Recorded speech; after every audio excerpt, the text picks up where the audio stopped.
150 গ্রাম খোয়া ক্ষীর।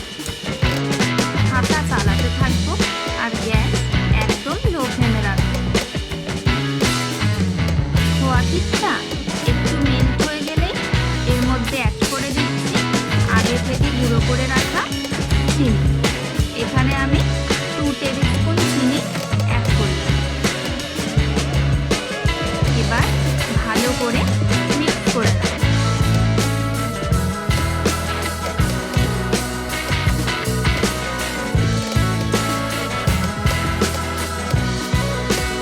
খুব ভালোভাবে মিক্স করে নিয়েছি।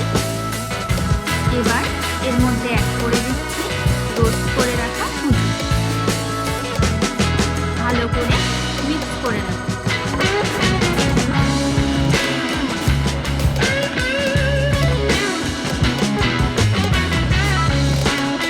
অ্যাড করে দিচ্ছি অরেঞ্জ ফ্লেভার। আপনারা চাইলে ইলাইচি পাউডারও ব্যবহার করতে পারেন। এবার অ্যাড করে দিলাম অরেঞ্জ কালার। ভালো করে এবার মিক্স করে নেব।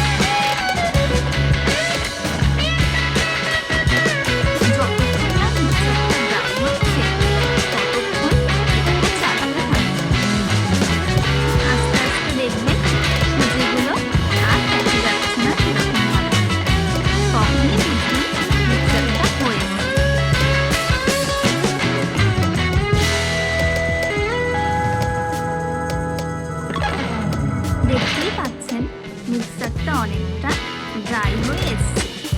এরকম অবস্থায় গ্যাসটা অফ করে দেব। মিক্সারটা একটা বোলে নিয়ে নিয়েছি। এবার এতে অ্যাড করে দিচ্ছি 1 টেবিল স্পুন চিনি। এবার চিনিটা এর মধ্যে মেশাতে থাকছি। মিক্সারটা যেহেতু খুব গরম তাই প্রথমে চামচ দিয়ে করছি, তারপর একটু ঠান্ডা হলে এটাকে হাত দিয়ে ভালো করে মেখে নেব। এখনো কিন্তু মিক্সারটা বেশ ভালো গরম রয়েছে। এই গরম অবস্থাতেই এটাকে মেখে নিচ্ছি হাত দিয়ে। এরপর এটা শেপ দেওয়ার মতো পজিশনে এসে গেলেই আমি প্যারাটা বানিয়ে নেব। এই দেখুন মিক্সারটা কিন্তু মোটামুটি ডোয়ের আকার নিয়ে নিয়েছে।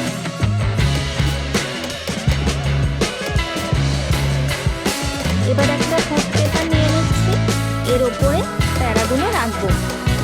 প্রতিটা প্যারাকে এইভাবে শেপ দিয়ে নিচ্ছি। প্যারা বানাতে বানাতে ডোটা ঠান্ডা হয়ে গেলে আবার একটু গরম করে নেবেন, না হলে কিন্তু শেপ দিতে পারবেন না এবং প্যারা ভেঙে যাবে। প্যারা বানানোর সময় একটু ঘিয়ের হাত লাগাতে পারেন, যাতে প্যারাতে খুব সুন্দর ঘিয়ের গন্ধ আসে।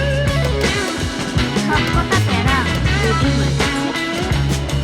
নর্মাল টেম্পারেচারে এবার প্যারাকে রেখে দেব।